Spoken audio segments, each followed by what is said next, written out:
your identity is not defined by your successes or your failures. And that is something I really struggled with after Frill, like hit rock bottom with. And because so much of my whole life, it was like, what are the grades you're making? What big company name are you working at? How much are you making? What kind of car are you driving? I don't know where that came from, whether it's the high school I grew up around or my parents or what. But I put so much weight into that, and I just wish I realized, like, hey, it's okay to fail. Like, that's where you learn, that's where you grow, and then that's where you innovate, and then you're going to spring up and be resilient, and you're going to be okay.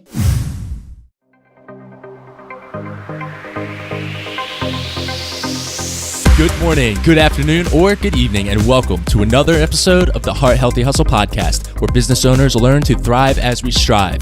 On this show, we sit down with industry-leading experts about developing self-awareness, impacting your niche, and striving to live the best life possible. Our mission is to encourage ambitious pursuits in a heart-healthy way through intentional conversation and increasing self-awareness. Why heart healthy?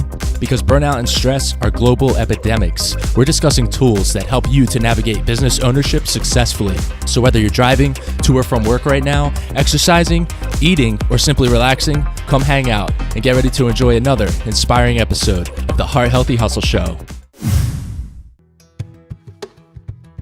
All right, everybody, welcome back to another inspiring episode of the Heart Healthy Hustle podcast. I am your host, Jonathan Frederick. Today's guest, Sharon Bui, launched Frill Clothing along with her former business partner, Kate. 5 years later, they had their own office, employed a fabulous team, and were on the road to building an empire. In her third year of business, Sharon sent in an audition video to the casting team of the hit show Shark Tank.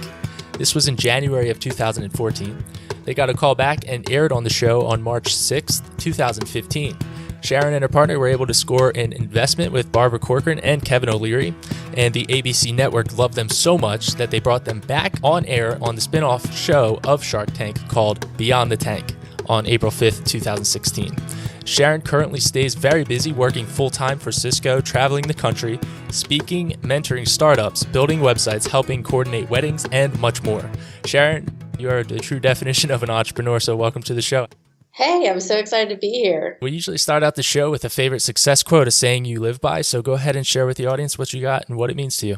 Yeah, so it's kind of funny. I actually travel the country and speak now to large audiences, and this is one of the quotes that I put up. Failure doesn't define you. It's something that's part of your journey.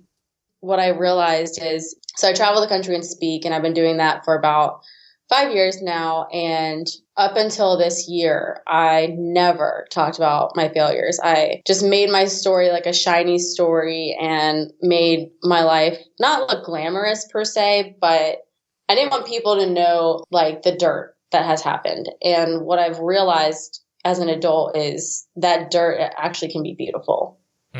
Totally agree. I'm interested to hear a brief story of how you started Frill Clothing back then and how you transitioned from mutually, you had college simultaneously going and you had that going. And then after that, transitioning into this new chapter that you're in now. I would love to hear, a brief timeline, maybe a day in the life of when you were first starting out that venture. Yeah, absolutely. So I started the company when I was 20 years old. I was in a sorority and I was frustrated being a member of the sorority, having to buy these outfits for sorority recruitment. And recruitment is only a week long, and we'd have to buy like Lily Pulitzer out dresses and all these other colorful preppy dresses, but they just like weren't my style and they were out of my budget, especially as a broke college student.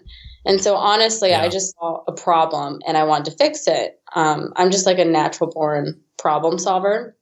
So I never wanted to be a quote entrepreneur. I just was fixing a problem, and then this whole business kind of exploded. It's been super awesome ever since. You were in a sorority and then...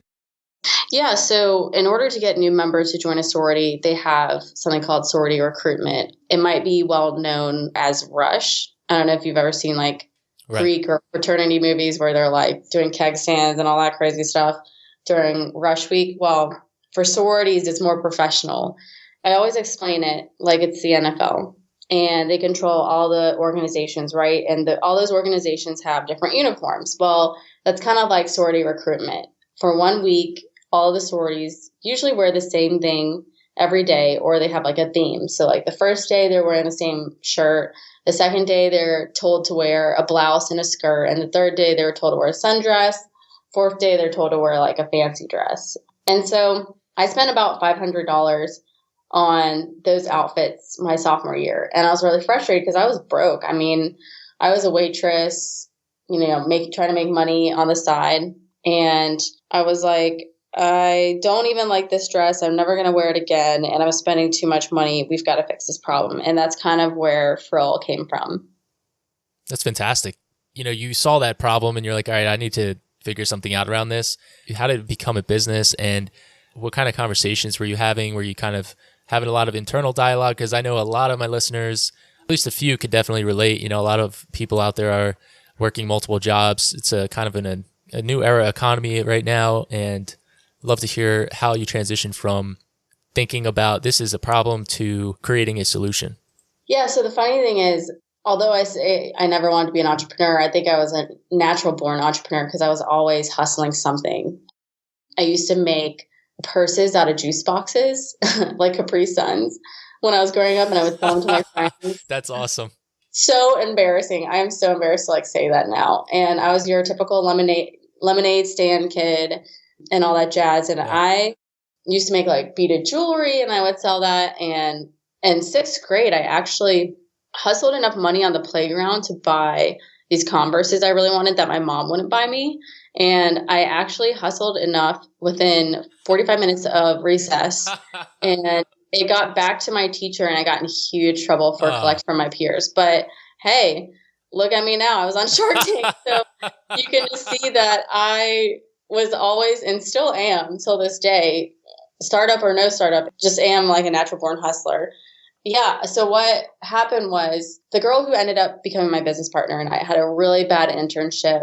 We had a terrible boss, and she was unethically running her company. I mean, I'm talking about offering us drugs and sleeping with the production manager to bring costs down by 30K. And we're these, innocent 18-year-old girls just trying to get a fashion internship, under our belt. And this stuff was happening around us, and we're running her factory that's like women that are double our age, and there's like 200 of them producing her stuff while she's out like sailing and doing whatever she wants to do. And so we left that internship, and for a couple months we would joke, we would say, hey, we could run our own business like we basically did for her. We could totally do this ourselves. And, we're young, we're like 18, and we were scared to take that leap. And so we would joke about it. She went to a school 4 hours away from me, so we would Facebook message each other every once in a blue moon and be like, hey, we really should do this. But neither of us had the courage to take that leap of faith. I was like, well, let's just explore it. What can hurt just us exploring it? And I knew this lady that went to my church that could sew, and I'll never forget this lunch. This was years ago. I was 18. We get lunch in November. It's an hour-long lunch, and by the end of it, she tells us, you guys need to start a business. She looked us dead in the eye and said that. And I said back, you're crazy. I would never do that. Because I had such a bad experience with that internship, because that designer actually ended up getting sued. Me being 18 years old, not knowing much about this world, I just thought when you have a business, all you do is get sued. I didn't know much about running a business at all and how that legally works. And I was a broke college student and didn't want to find out how it works, So January of, 2012, we took a leap of faith. Kate, my business partner, contacted me, and she's like, hey, I need $250 to put into the business bank account, and then we need $250 to become an LLC. And we grew exponentially. We were never in the red, and we tripled sales and accounts every year. I had never seen such big checks in my whole life. These checks for thousands of dollars would come in for our product and our orders, and I'd be like, I just can't even believe this is the life I'm living. By then we were juniors in college when our business blew up, and it was just pretty crazy because it's we're sitting in class and we get hundreds of phone calls and emails, and apparently one of our pictures went viral on Pinterest. And this is back, Good Morning America, and everybody and Instagram is always viral, this is viral, and your mom and dad grandparents are like, this viral, and they don't Okay. understand. Like back in the day, this was like organically viral. Like I'm talking, Facebook didn't have ads yet. Pinterest didn't have ads yet. Right. So if you went viral, like it was all organic. So is that how you guys got discovered? Because my question is, I can hear some of my listeners saying, how did they find you? Like, is this largely how? Yep. So social media, we never had a brick and mortar, and it was all social media. That post on Pinterest had gone viral. Large checks were coming in, and you guys were juniors in college. Yeah. And it was just crazy because it's like either I sit in class, I learn and I get my degree, or I step outside to take these phone calls because we didn't have an e-commerce website at that time. We had a free website made and it was Flash, which now I'm in technology. So like that really hurts my soul that it was Flash. It was like Chevron and I can't even, but it was free and we were broke college students and we were lean and we were bootstrapping all of our resources. And that's what happened. And sometimes I think back and I'm like, gosh, I can't even imagine if we had an e-commerce website, how much we would have been making at that point. But a viral picture like shoved us into the bridal market. We never wanted to dress bridesmaids or brides. We didn't want to, quote, deal with bridezillas. So we got torn in that direction too. And that became a lot of our business. Basically, when that picture went viral, a lot of brides saw the skirts and they wanted to have those skirts on their bridesmaids for their weddings. And so we dressed sorority women and we dressed bridesmaids. What was the picture of that went viral? So here's the other funny story. It was from our very first photo shoot, and it was the one image I was really unsure about. Wow. So it was my sorority designed a skirt. They gave me creative reign to design this skirt. And I knew what they liked. I knew they liked bows. I knew they liked coral. I knew they liked high-waisted. So I put all of that together in a product, and we shot it. And it was these three girls. They're different heights. And they're just holding each other, looking at each other. But they had like white tops on with coral cotton sateen skirts and then nude pumps. But I think the lighting was just right and the photo was super professional. And I think back then on Pinterest and Facebook, like I think us as a society was still trying to figure out how do we market on this thing. And I think having good high res quality professional images work. I think it's I get asked often, was it luck or what? And I say, I really think we were doing the right thing at the right time and we were in the right place. And I just think all the stars kind of aligned. And I do think we were pretty lucky, but we did work our butts off. So were you guys manufacturing dresses per order? Did you have like a 5 select types that people could choose from? And where were you guys manufacturing from? Were you doing it from overseas? And like, if so, how did you facilitate those connections? So one of my biggest pet peeves as an entrepreneur is you're going to get a lot of advice. Unsolicited advice is my biggest pet peeve. And I promise you this is getting to your question. People would tell us like all the time, custom is where it's at. Like custom is where you make all the money. So at first we're doing all custom orders. Well, we quickly learned you'll get burnt out really quickly and you're not really going to make much of a profit because you're running yourself ragged trying to get these custom pieces done for a small quantity. So we started, setting limitations as far as minimums. So our first year in business, first and second, that lady we had lunch with at Jason's Deli, she produced all of our dresses. So her name was Debbie. And she was just a cute little country lady. And she was always like, sad seam to sad seam. when we would help her when we had like deadlines. But that's funny. Yeah, so she made hundreds of dresses for us and she was absolutely fabulous. And then, we grew out of her. And so one of our first manufacturers was the first manufacturer for Vineyard Vines. So that's really cool. They're located in North Carolina. That was an interesting experience. We really want to keep everything in America. So years 4 out of 5 we did, but by year 5, we just absolutely grew out of it. We had to explore elsewhere for the benefit of everybody involved. So then we used that manufacturer and we jumped a bunch of manufacturers because it's hard to find good manufacturing in America. And I think a lot of entrepreneurs listening to this or in general can probably resonate with me because it's really hard because we all want to keep it here. But the quality is not good. The cost is super high. They can go on strike, just all that jazz. And, and then the government and politics is like, bring it back to America. And we're all like, we're trying, but it's not going well. So we tried really hard. And we thought the customer cared. And I don't think our customer didn't really care where it was made. Even though we put it all over our tags, we thought the All-American Sorority Girl would really care about that. But what we learned is they don't. And my best friend got a job with a manufacturer that has an office in New York, but they produce for like Bergdorf Goodman and Forever 21 and Nordstrom and JCPenney and Calvin Klein and a bunch of the big names you've ever heard of. And luckily I had her as a connection because we ended up using their factory, which is all the way in China.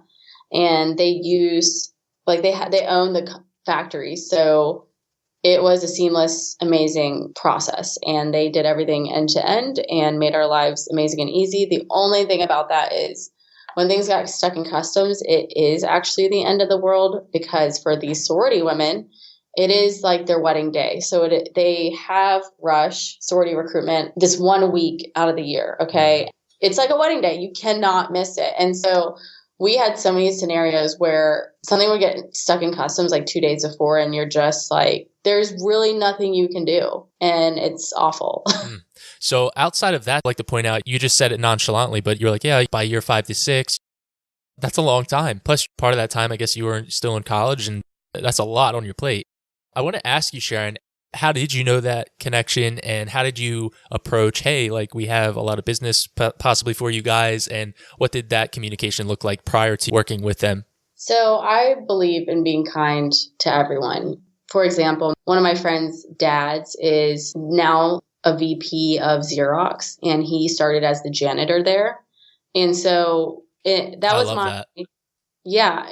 was my motto in college is be nice to everyone, make connections everywhere. Even when I would go out to the bar, like I told you, natural born hustler, making them Capri Sun purses. Like I am just, there you go. I see everything as a networking opportunity, and not to be confused with using people, right? But one of the girls from my textiles college became one of my best friends, and she is the one who worked for that company. And so we would keep in touch, and she knew about my company. I just hit her up one day and I was like, hey, we're looking for a better and bigger manufacturer. What can your company do for us? And then after many talks, we did. But I would suggest anybody that's listening to this podcast that needs resources, it's a website that has all of the vendors you could possibly use if you are trying to design. And I'm going to have to Google it because I cannot remember it. Oh, it's called makersrow.com. And we found a lot of good resources from makersrow.com. Okay. That's super helpful. Thanks for sharing that, Sharon. Yeah. I'd love to hear about Shark Tank. I know a lot of my listeners as well. They're probably wondering, did you meet the sharks? How did that go? What did it look like? I've also heard multiple times from different sharks that the segment that we see on TV is a very carefully curated and concise version of the actual presentation. Is that true? And would you go into that experience? So to answer your question, yes, we were in there for 45 minutes and the edit you guys got to see is only 8 minutes. So a lot happened. I have friends who were on there for an hour and a half, who were in there for 15 minutes, who were in there for 6 hours deliberating. It just really varies. I will say it is the most realistic reality show ever. There's no script. The sharks literally, all they know is your name when you walk in the tank, and that's it. And they pride themselves on being the most realistic reality show. You know, I was super nervous. To be honest, I practiced with my very best friend. Like I'm telling you, she's going to be one of my bridesmaids one day. I practiced with her in my PJs in our apartment, and I was shaking like a leaf on a tree. Wow. And I was like, this is so bad. If I'm like this in front of my very best friend who knows like the depths and core of me and has seen me at my worst, like I need more practice. So My brother worked at Cisco in the program that I actually manage now. He gathered up some managers that he knew, and my other cousin was like a manager or director at Cisco as well. So they all sat in a room and pretended to be the sharks. I decided to do it by myself without my business partner because I needed my own self-practice to get over the fear of it. I did really well, so that gave me way more confidence. Kate and I actually hosted a family night 2 weeks before we were shipped out to go film Shark Tank. And our family was actually worse than the actual sharks. We left that night crying because Wait, what was that? You said what was worse? So our family, sorry, during our family night when we had like a fake Shark Tank run, we had our friends and family and like really close there. And we had everybody pretend to be somebody. So my sister-in-law pretended to be Lori and she has blonde hair. Oh, that is awesome. Yeah. Okay. And this is a big piece of advice I give to any entrepreneur. I think one of my biggest Shark Tank pet peeve is people who go on there unprepared, because till this day, people are like, wow, you guys had your stuff together. And I'm like, yeah, I mean, all the resources are out there on the internet. Like what we did was we watched every episode, wrote down every question we didn't know about our own business, and we studied it like a final exam. And when I think back about it, I think it's because we were just recent college grads. So we were used to that lifestyle of, okay, where's the study guide? And then her and I would quiz each other in the car. So if we went to lunch, we'd be like, what's revenue? What's sales? What's the ROI on this? Yeah. And we would do that 2 weeks every day. And then leading up to filming. And then we would also set aside an hour every day to practice our pitch and our questions. So, I mean, you have every resource in the world to not let yourself look like an idiot in front of America. And that was our biggest thing, is we were like, we are not going to look dumb in front of America at all. So anyways, yeah, that family night, her dad was Kevin O'Leary, and they gave us really hard questions. But, you know, when we look back, we say, your family is what cares about you the most, and they didn't want to see us fail. And so they were hard on us, and it made us better. That's awesome. When you were preparing and studying all of that material, what was the hardest? For me, I'll admit it would be financial statements, things like that. Were you equally adept at all of the categories of your business and the knowledge that goes with those categories? Or was there any area that you were really insecure about? Or were you pretty solid on all of it? Leading up to filming for Shark Tank, they have a lot of packets you have to fill out and get back to them about your business. You know, everything from left to right that you could ever think about that has to do with your business. So the interesting part was we learned more about our business than we ever knew by doing and applying to Shark Tank. Another piece of advice and pet peeve at the same time, when I like watch the show and I see people like stumble or talk over each other or don't know who's going to answer what, we made it clear. We said, okay, Sharon, you're going to take all the marketing related questions, anything marketing under the sun that they ask us, you're going to answer those. And then Kate, you're going to take all the financial questions. So you need to memorize all those answers. Anything under the sun that has to do with numbers is you, and manufacturing. And then I was also not just marketing, but how sorority stuff works, because Kate was not a sorority woman and I was. That's another compliment. We get complimented on how we knew our stuff, because nobody knows this, but we divided out, okay, you're going to answer that and you're going to answer this. So that's how we were just like so fluid up there. That makes sense. I like that. What was it like meeting the sharks, and which sharks were there that day? So what you don't see is they give you a tour of like where you need to stand when you get into the tank and all that stuff.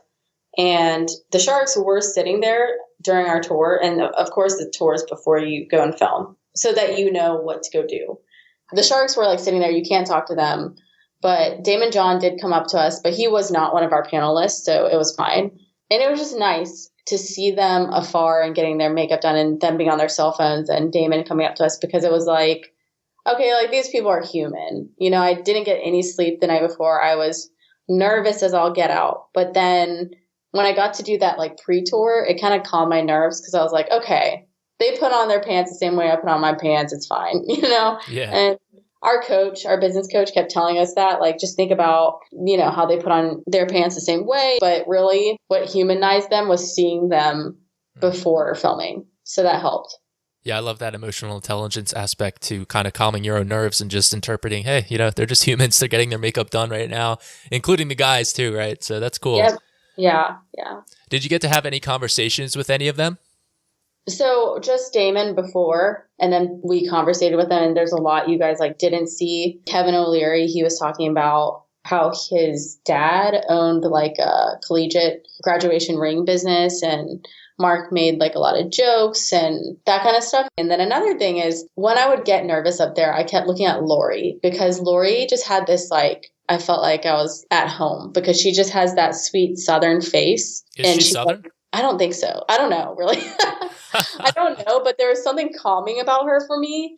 So yeah, and then after, we got a deal, we got a double deal. And after, we didn't get to meet them after because they were continuing filming with other entrepreneurs, but we did meet their liaisons. And then later when we filmed Beyond the Tank, Kevin O'Leary did get flown to Raleigh, and that was super cool. What's the most common question you get asked about being on the show? I get, is Kevin nice in person? Is he really as mean as he is on the show? I always get like, how was it really like in there? And I just think I think it's cute how people are so wide-eyed about it because you're like, to me, I just am Sharon Bui from North Kakalaki who I think it's fascinating, like how intrigued people are with it. Was Kevin actually nicer in person? He is so sweet. He is a major sweetheart. So nice.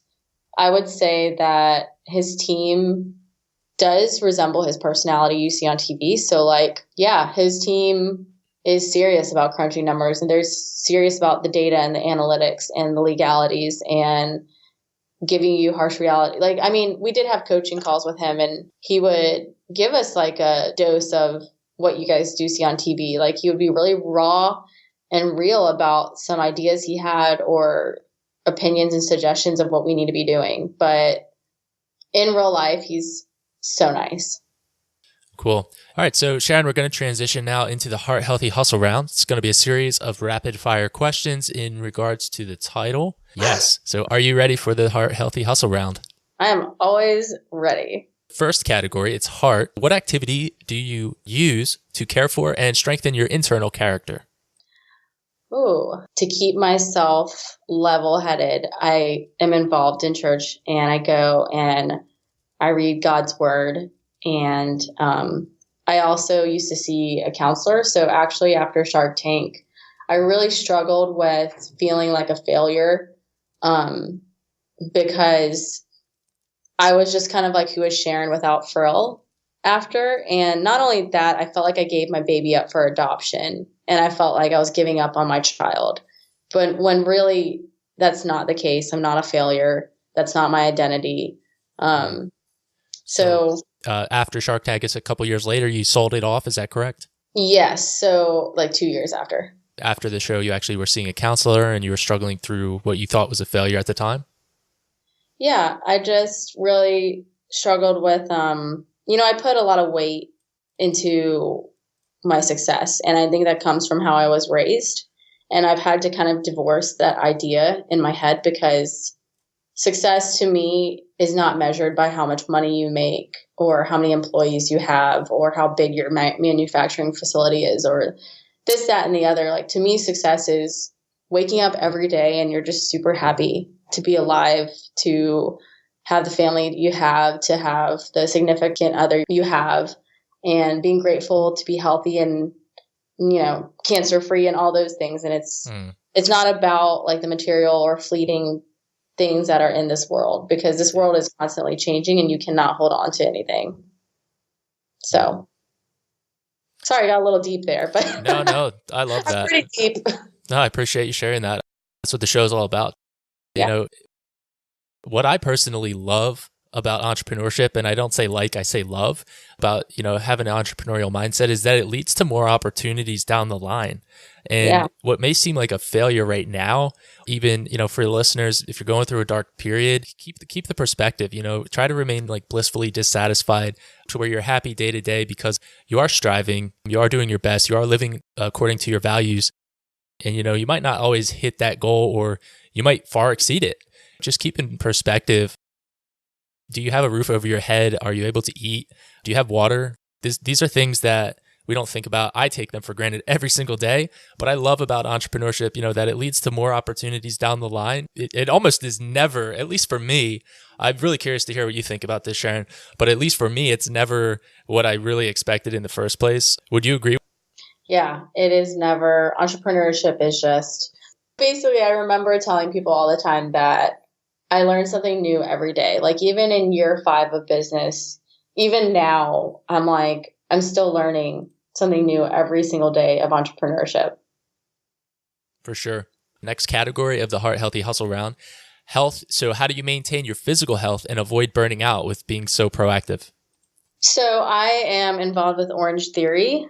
So the funny thing is, when I did have Frill, I went through a dark period because when we had stuff stuck in customs and we weren't meeting a few deadlines, I'm not saying like a ton, it was just like 1 or 2 here and there once a year, it would kill me. Like I would take that on personally because I'm the type that I want to deliver 120% customer satisfaction. I want to be the Apple.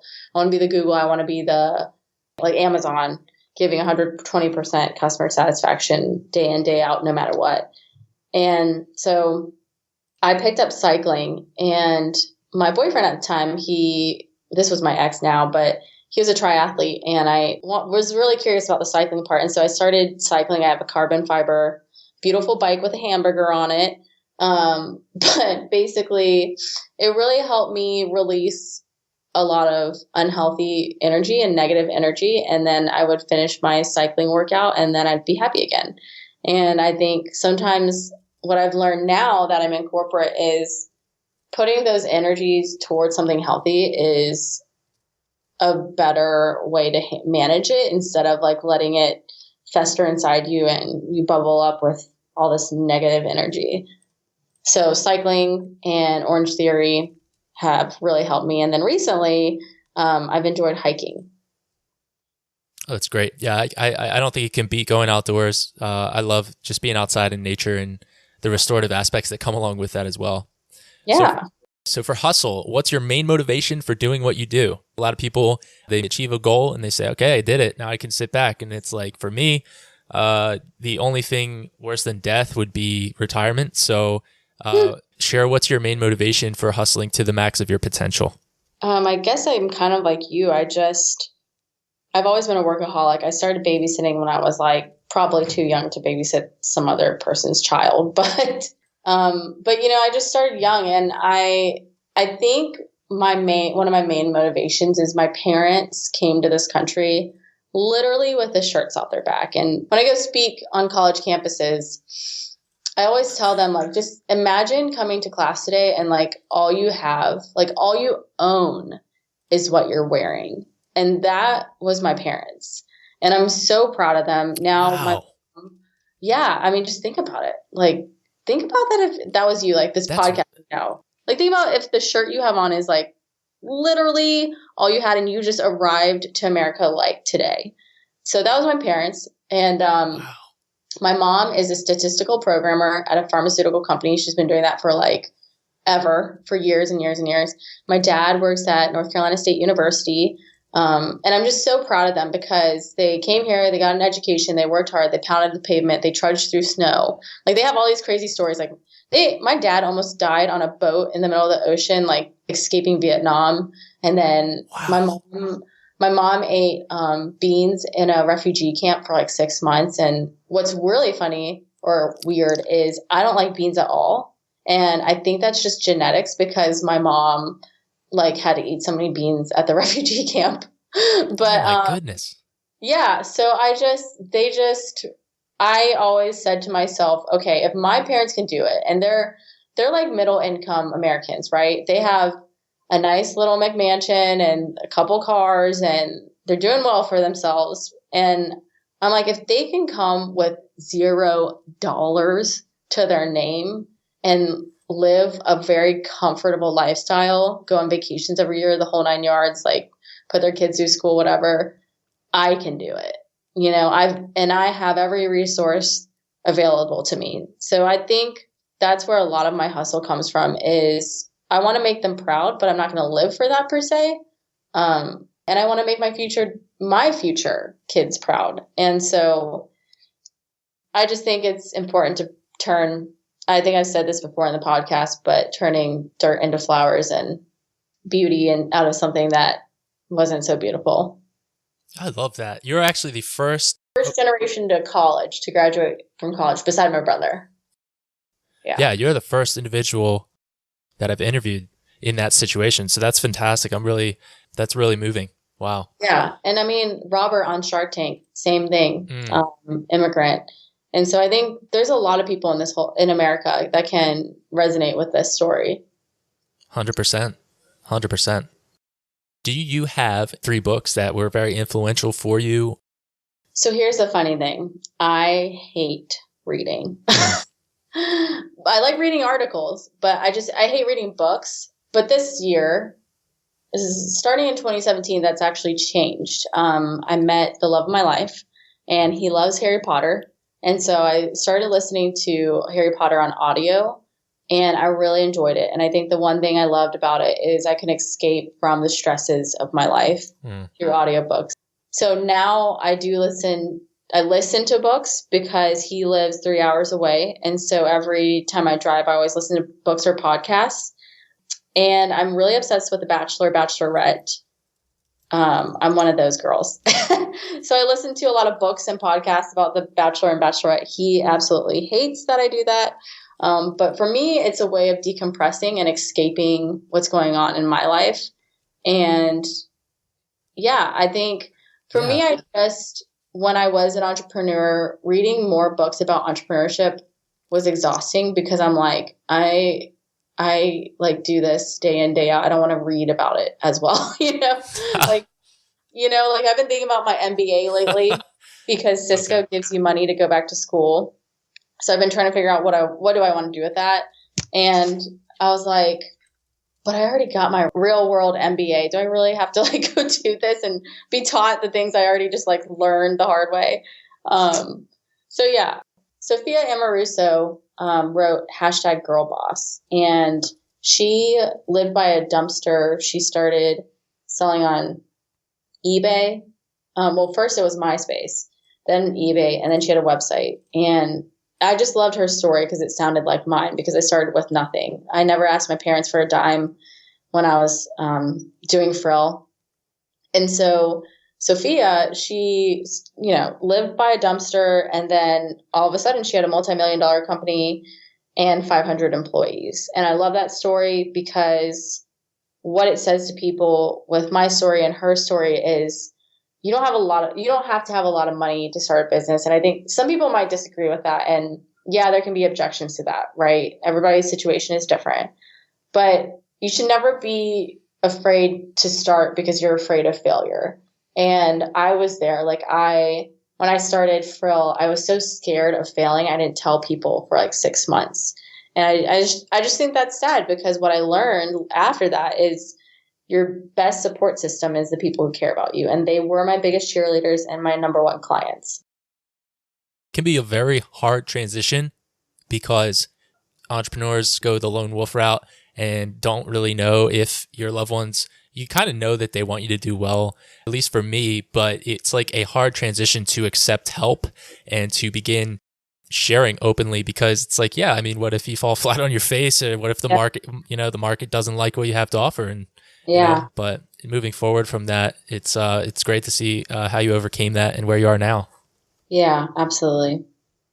Cool. So I want to wrap up the show with the park bench paradigm is what I call it. It's a question where I ask you if you could go back in time, perhaps to, you can pick the age, but to younger Sharon, and you were in a park. Let's say young Sharon was sitting there and you're walking past, you're on a path, I don't know, pick a lake in Raleigh. You're sitting alone. If you could go up and talk with your younger self, young Sharon, and put your arm around your own shoulder, what would you tell your younger self and why? Oh, Lord. I would tell my younger self so many things. I will say I don't have any regrets in life. I believe everything happens for a reason, and that's because of the faith. Yeah, because of the religious beliefs I have, the faith I have. I think God ordains, he already knows the plans he has for all of us. Not everybody believes that, which I respect, but that's just my personal belief. But I will say that I would tell younger Sharon, first of all, don't have a boyfriend all through college. Enjoy it. All your friends are going to move, so just have tons of fun and go do all the things. Go do all the things with them, even if you don't feel like doing it. Just go do it because everybody's going to grow up, get married, have babies, and move away, and you're never going to be able to get that time back. The second thing I would say, and there's a lot of times when I was an entrepreneur where I didn't go out with my friends, and I wasn't like a big drinker, like party scene. I didn't really like enjoy it. Like maybe I went a lot, but like I just really never enjoyed like being there. But now that I'm older, I'm like, I wish I like had spent that time with the people I love. But I would stay back and like work on my startup often. The second thing I would say is the love of your life will come. He is going to be more than you've ever imagined and pray for. So be patient because it'll be worth it. And the third thing I would say is your identity is not defined by your successes or your failures. Mm.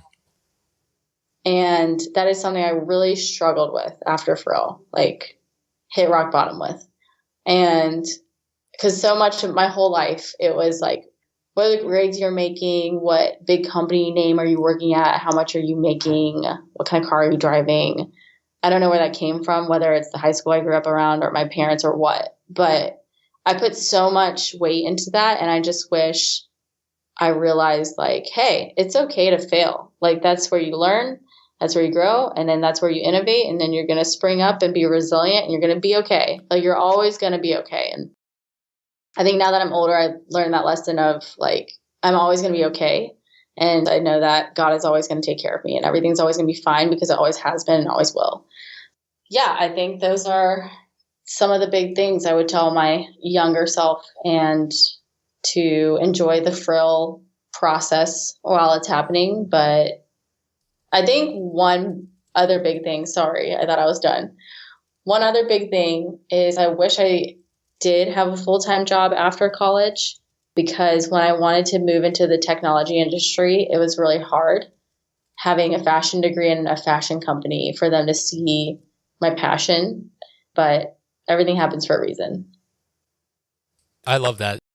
I know that's going to resonate with my listeners, and I really hope that you guys listening take that to heart. And Sharon, thank you for sharing that. Yeah, thank you. In conclusion for the show, what are you doing now? What's getting you out of bed in the morning? What's exciting you currently? Yeah, so one thing with Frill that I felt was missing is I didn't feel fulfilled. I did not feel like I was changing the world by making dresses for sorority women, although some people might disagree.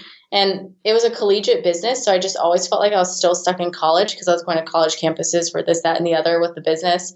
And I was watching my peers who are, we're all getting older. My peers would be like getting promoted at these big companies. And so I wanted to go into the corporate world. And I think a lot of people looked at me like I was crazy. They're like, you have the life. And I'm like, yeah, but I just like, I don't want to have to care about if I'm going to be able to eat in the next few months. I want to know like what's coming. And I'm such a huge planner. So anyways, right now I'm at Cisco Systems, which is a technology company. It's one of the top technology companies in the world. What I tell people is we basically run the internet. I do marketing and comms, and I program manage for a certain org. And we basically onboard and hire graduates to become engineers. We also hire veterans and people trying to return to work after getting laid off or taking care of their parents or raising a kid. And what I love about what we do is I feel fulfilled. I wake up every day.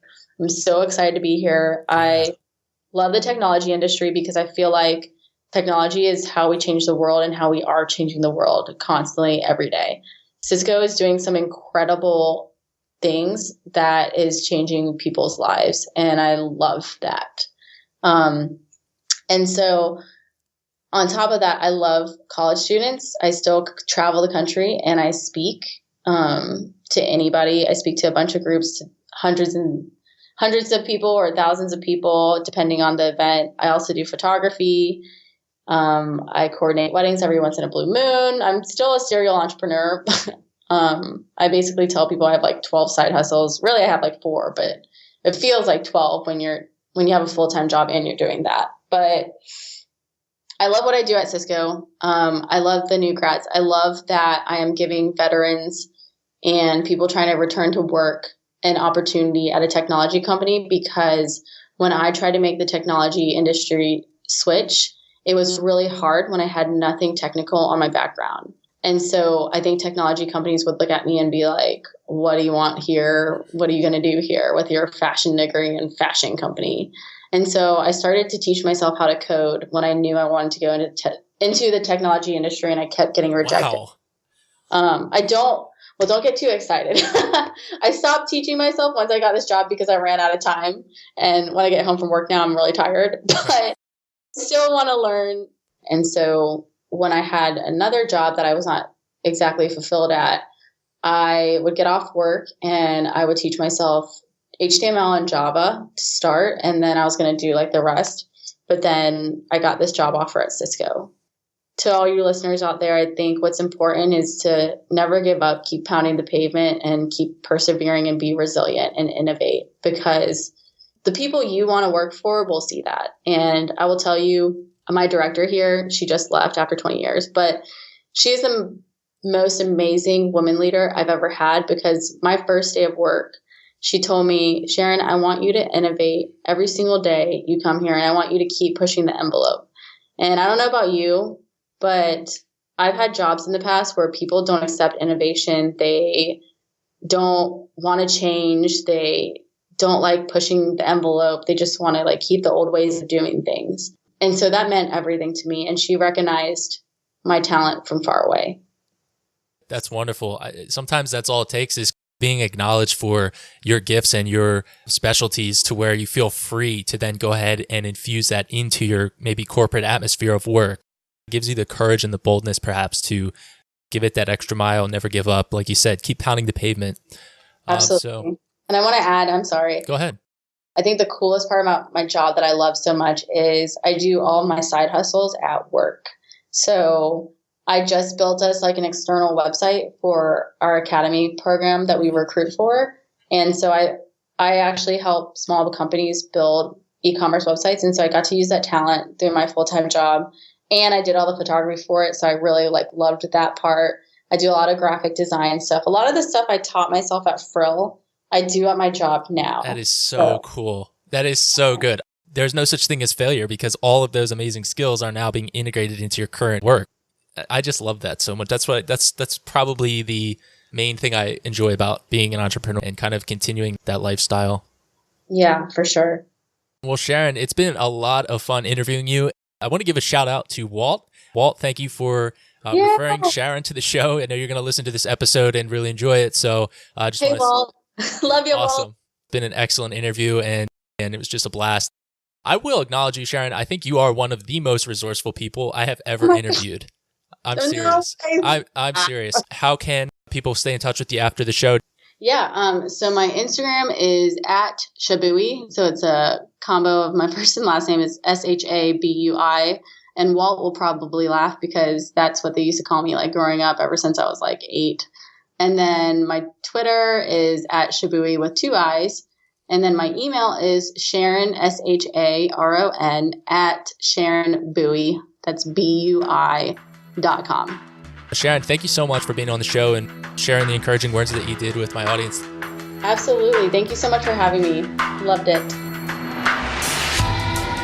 Thank you for listening to the Heart Healthy Hustle podcast. If you made it to the end of this episode, I want to say thank you. And also, I want you to ask yourself why. What about this episode really stood out to you? I want to challenge you to take action on that thing. If you enjoyed this episode, I'd really appreciate your time and consideration to go ahead and leave a helpful review in iTunes, so it really helps the podcast grow and we can impact even more people who need this. Thank you guys for all of your support, and I will see you in the next episode.